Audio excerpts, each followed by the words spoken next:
Hej og velkommen til weekendideen her for Natur- og Friluftsliv i Assens Kommune. Sidste gang, der sagde jeg, at vi den her gang skulle lave brændenældesuppe. Men jeg har faktisk ombestemt mig, at vi skal lave en anden ret med brændenælde i dag. Det bliver en risotto. En grøn risotto, hvor det grønne element er brændenælde. Så det første vi skal, det er ud og finde nogle brændenælder. Her har vi en brændenælde. På den her tid over, der er det jo ikke en særlig stor plante, men den kan faktisk blive op til 2 meter høj. Og så brænder den jo. Tidligere troede man, det var myresyre, der brændte, men det viser sig, at det faktisk er en helt cocktail af gifte. Og det virker jo på den måde, at den har de her brandhår, som brækker af og sidder fast i huden, og så kommer giften på os, og det klør og krasser og er rigtig irriterende. Men brændenælden er også en super nyttig plante. Tidligere tider, der troede man, at det var en lægeurt, og man brugte den mod mange forskellige lidelser, for eksempel urinvejslidelser, eksem og astma. Og man må nok sige, at det er ikke så dokumenteret med de her lægelige effekter, men den kan sagtens have haft en positiv effekt, for brændenælden er spræng fyldt med vitaminer og mineraler, så den har haft en generel sundhedsfremmende effekt.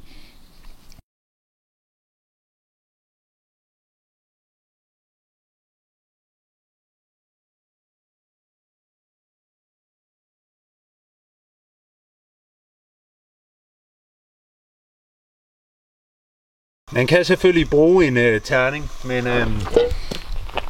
jeg har sådan nogle fætre her rendende rundt. Og den anden dag, der var der altså nogle af dem, der mistede hovedet og endte i gryden. Så det jeg har her er en god hjemmekogt høngetefon.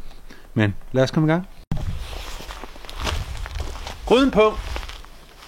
Smøren i.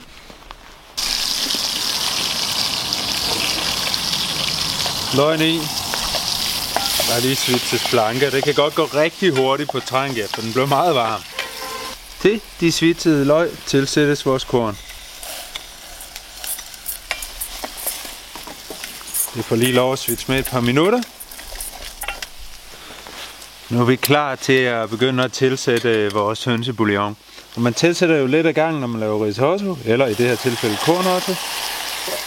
Og lad den lille portion koge ind. Nu er det jo sådan, når det er korn, vi bruger i stedet for ris, at de suger betydeligt mindre væde end ris gør, og derfor så skal man ikke bruge den nær så meget bouillon. Det her det er sådan nogle forkogte nogen, så kogetiden her er cirka 12 minutter.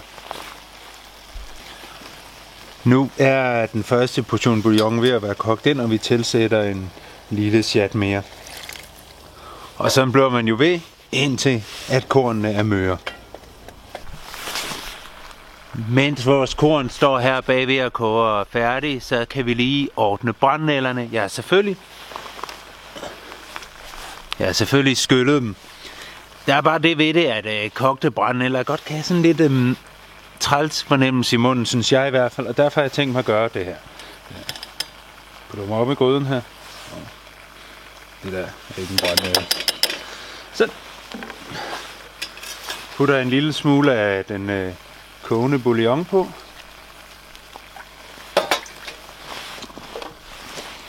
lille smule citronsaft. Det er mest for at bevare den grønne farve. Og så skal det sådan set blendes. Og hvordan får man en blender udenfor? Jo.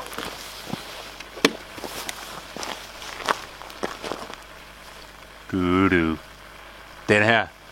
Vel det man kunne kalde en redneck blender. Hvis man ikke har mod på noget sådan, så kan man selvfølgelig lige give dem en blancering, og så lige mase dem lidt med en ske, eller hakke dem med en kniv. Det vil også hjælpe gevaldigt på det, men vi prøver at se, om det her ikke virker. Vi er nu så langt, at vores korn er ved at være møre.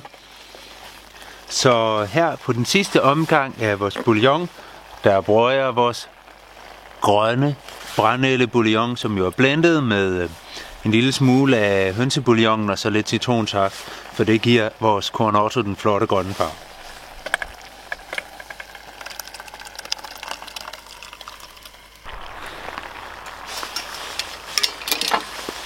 Vores kornotto er rigtig tæt på at være færdig nu. Den har en helt rigtig konsistens, og den mangler bare lige de sidste par ingredienser.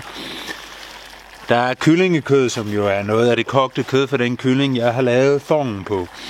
Derfor skal det ikke have ret længe, det skal bare lige varme op sammen med retten. Parmesan.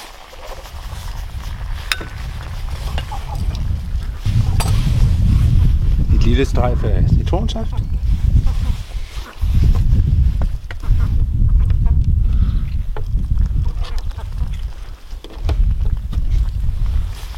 Og en klat smør.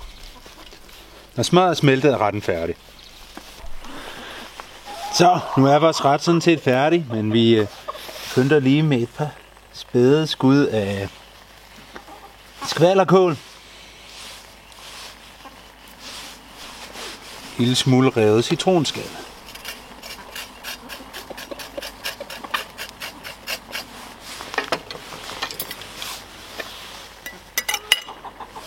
Og så er der serveret. Det var weekendideen for denne her gang. Grøn cornetto med brændenælder og kyllingekød. Næste gang bliver hovedpersonen skvalderkålen, som vi har pyntet med i dag, og vi skal se på et par forskellige retter, man kan lave med den. Tak for denne gang, og på gensyn.